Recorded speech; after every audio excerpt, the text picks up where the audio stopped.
This is incredible! It's working!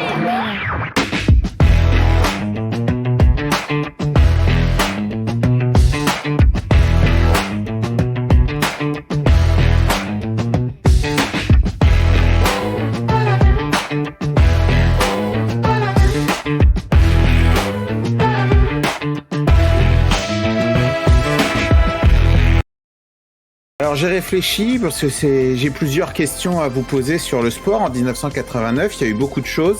Il y a notamment un petit clin d'œil qui peut être fait depuis hier à l'année 1989. Méto, c'est le mieux placé pour le savoir puisque j'en ai parlé aujourd'hui au boulot. Saut à la perche. Un petit peu. Le saut à la perche, effectivement. Qui était l'ancien détenteur du saut à la perche du record du monde avant les très nombreux sauts de notre copain d'hier. Sergueï Boubka. Ouais. Et donc celui qui a le record du monde aujourd'hui, c'est Sergueï Boubka. Renaud Lavinelli. Non, c'est un Suédois qui s'appelle Armand Duplantis, donc qui a et donc hier il a battu le record du monde de 6,29 m en sautant à 6,30 m. Et à votre avis, 1 cm seulement. Ah bah oui. Oui. Mais à votre avis, avec cette grande perche là, il a réussi à le battre que d'1 centimètre. Totalement. Et moi, ce que je pose comme question, c'est à votre avis, Sergueï Boubka, il était à combien à l'époque? 7 mètres. 6,29 m. Non, 5,30 m ou un truc comme ça, non? Sergueï Boubka a battu un record. Donc jusqu'en 94, il était le détenteur du record à 6,14 m. Ah d'accord. En 89, il bat le record du monde. À votre avis, il bat le record à combien? 6,15 m, je crois qu'il avait fait un... Non, il avait fait 1 centimètre de plus, non? En 94, le record était à 6,14 m. Donc en 89, plus tôt, c'était plus bas. Oui, c'est logique. 5,50 m. 6,13 m. 6,05 m. 6,05 m. Donc il faut savoir qu'en 89, on était à 6,05 m. En 2025, on est à 6,30 m. Les gars ont pris 25 cm en sautant. Imaginez donc Métos en train de sauter pour prendre 25 cm de plus. Non, mais moi je reste par terre, t'inquiète. Bon. Ouais, mais là c'est de la triche, ils ont une perche. Comment c'est une balle perdue là? Ils ont des... Oui, bah moi il y a toujours des balles perdues, c'est pas grave. Ils ont la perche qui se change au fur et à mesure en fonction de la hauteur et des années.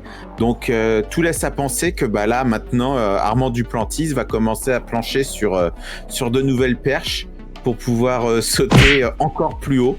Parce que bah voilà, à chaque meeting, il bat de 1 cm par 1 cm. Alors, faut savoir qu'il a l'intérêt de faire que 1 cm par 1 cm parce qu'il gagne un peu plus de 100 000 euros à chaque fois qu'il bat un record. Centimètre ? C'était ce que faisait Boubka aussi à l'époque. Hein. Bah voilà, ils ont raison. C'est leur fonds de commerce. Et comme je 100 000 euros le centimètre. Ils vont devoir faire une ouverture dans les gradins pour que le gars qui arrive avec sa perche géante puisse arriver après le mec. Non mais c'est super intéressant parce que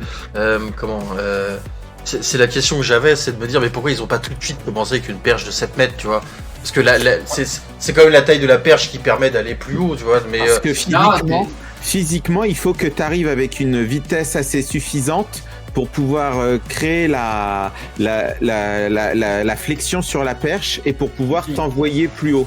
Mais non, mais c'est pas ça, c'est que je suis d'accord avec toi, mais t'as quand même répondu aussi à ma question dans l'autre sens, c'est que là, par exemple, il est passé de 6,29 m à 6,30 m, c'est ça? Ouais, c'est ça. Du coup, je me dis que dans sa tête, tu vois, il a dû se dire, c'est bon, parce que voilà, j'ai remporté mes 100 000 balles aussi, parce que s'il avait fait 6,31 m, bah c'est presque comme si c'était assis sur 100 000 balles. Il perd 100 000 balles. Ah ouais, parce que du coup, il aurait pu faire 6,30 m et dans quelques années refaire 6,31 m et ça fait 200 000 balles. C'est pour ça que des fois, on les voit passer, il fait, et tu fais, waouh, il y a de la marge encore. Et lui, il dit, non, moi, je m'arrête là aujourd'hui, je peux pas faire. Alors que tu vois qu'il y a encore, il y a 3 ou 4 centimètres entre la barre et son ventre. Mais non, il dit non, moi là, j'ai tout donné, je peux pas donner plus. Tu dis que c'est truqué? Moi, je dis que il en a encore sous le pied. Ah ouais. Il a de l'avance sur les records qu'il bat. Bah, autant celui-là, je pense qu'on pourrait le battre, mais il y a un moment, genre les mecs qui courent le 100 mètres, ils peuvent pas aller plus vite. Mais moi, c'est ce que je dis, c'est que ce principe de mettre un peu d'argent sur un record, quelqu'un qui court le 100 mètres ou le 200 mètres, machin, il va pas avoir l'œil assez fin sur le chrono pour dire j'améliore que de 1 millième. C'est impossible. Lui, il va s'asseoir sur pas mal de fois le record du monde. Mais du coup, le saut à la perche, l'unité de mesure minimale, c'est le centimètre. Centimètre. Ok. Ah oui, c'est vraiment oui, comme tu dis, tu compares ça avec le 100 mètres. Effectivement, le 100 mètres, c'est le millième, ouais. Par contre, quand tu es en train de faire ton épreuve, on avance, on fait pas des sauts de 1 cm en 1 cm. Généralement, il y a 5 ou 10 cm d'un saut à l'autre. Et à chaque fois, une fois que, après les 3/4 du temps, Armand Duplantis, on arrive à 6 mètres, il est quasiment tout seul. Et là, il dit, moi maintenant, vous mettez la barre à 6 mètres 30. Ou à 6 mètres 29, à 6 mètres 28. Et je vais tenter de battre le record du monde à cette hauteur-là. Oui. Ok. Est-ce que vous aussi, quand vous avez vu l'athlétisme la première fois, que vous avez vu des mecs faire du 100 en hauteur, vous vous êtes dit, mais moi je n'y prendrais pas comme ça? Oui, tu mettrais un trampoline devant. Mais non, mais dans la manière de sauter, moi déjà c'est ce que je me suis fait comme réflexion. Avant de tester à l'école le Foxbury, là, je me suis dit, mais non, mais faut pas qu'ils sautent comme ça, les mecs, ils peuvent aller plus haut. Alors, t'en as 2 sauts. T'as le Fosbury qui est le plus reconnu, mais sinon, t'en as un qui existe tu sautes tout droit et en fait, tu ramènes tes jambes en ciseaux. Mais celui-là, c'est les 2 qu'on t'apprend à l'école et ils sont reconnus. Mais du coup, parce que le Fosbury, il faut passer la peur de se jeter. T'as appris ça en 1989 alors? Hein? T'as appris ça en 1989? De quoi? Non, il était pas né. Et les ciseaux? Non, j'étais pas né. Et donc, t'as le saut en ciseaux. Voilà. Mais je donne mes connaissances sportives. Hein. Ah ouais, mais donc, tout est parti du coup du saut à la perche. Ensuite, il y a eu plusieurs choses qui ont été importantes en 1989. Si je vous dis Formule 1. Prost. À la Prost. Combien de fois? 2 paquets de cigarettes.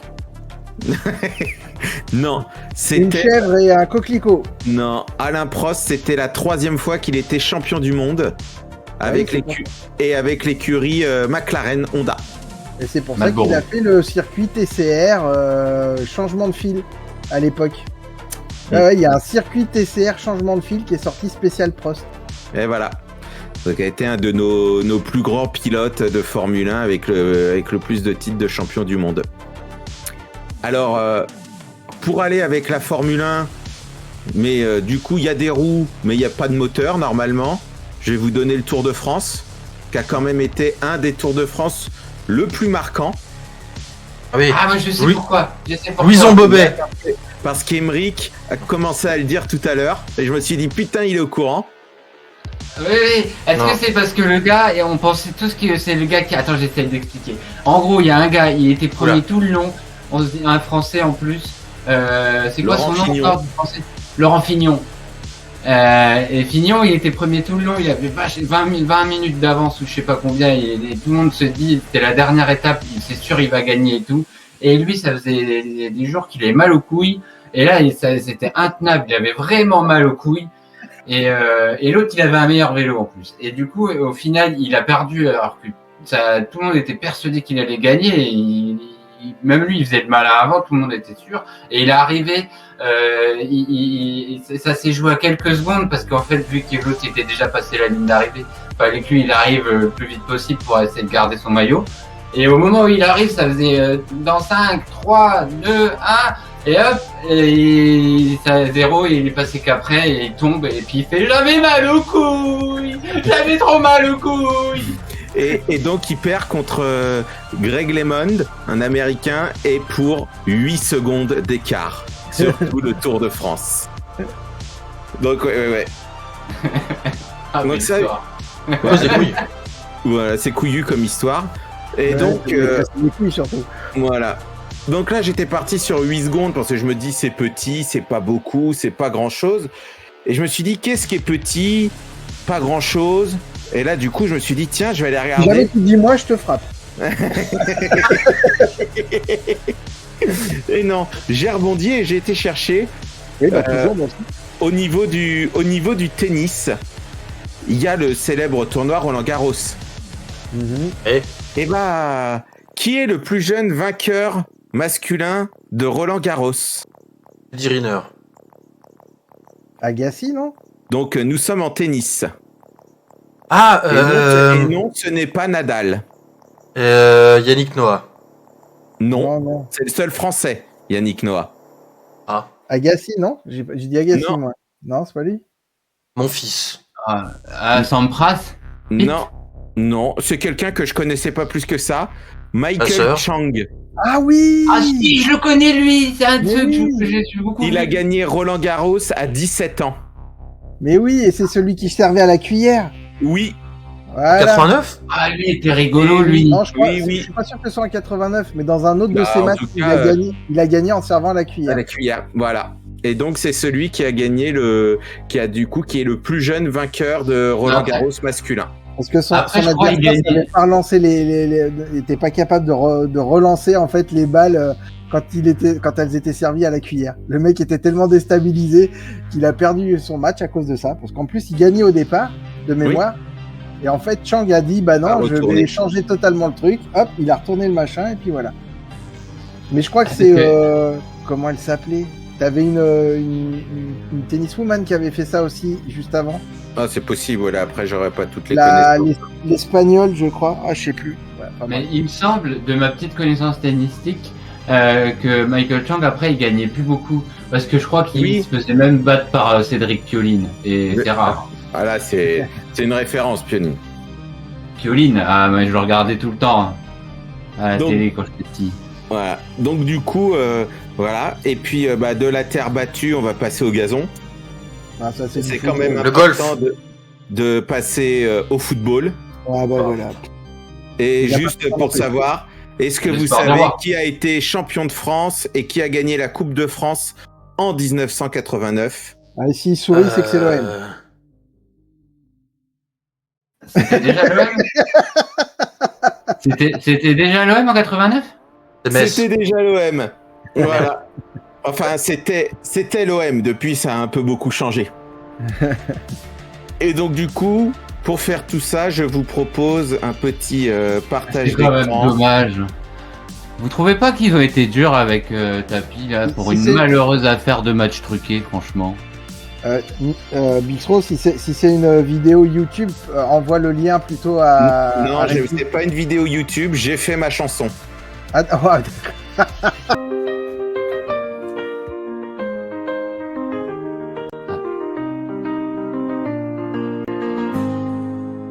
Marseille s'enflamme, le vélodrome chante, Papin qui frappe, la victoire éclatante, champion de France, la coupe en main, l'OM rayonne sur tous les terrains. 1989, les rêves s'élancent, des stades déroutent la France en transe. Des records au ciel, des destins tracés, l'histoire s'écrit, rien n'est effacé.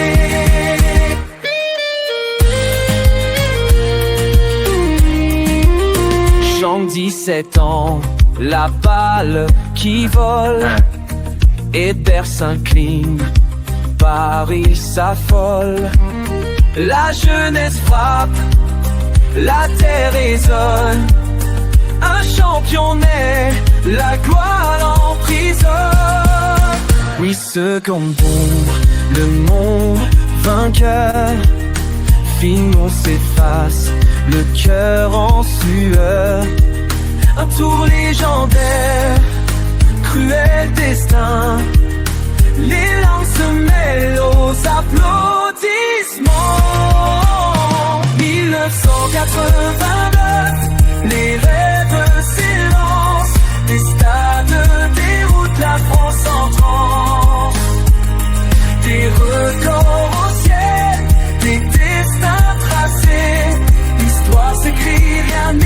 effacer.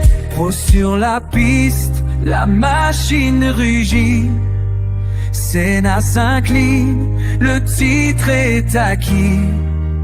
Troisième couronne, la France de debout. Un A au sommet, héros jusqu'au bout. Pour casser les siècles, 05 le roi. Là-haut dans le ciel, défi de la loi.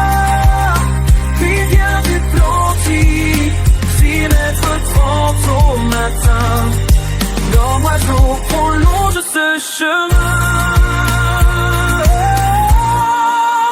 1989, les rêves s'élancent, les stades déroutent la France en France. Du passé au ciel, les records brisés, le sport nous unit, à jamais gravé. Et avec ça, il gagne pas dimanche.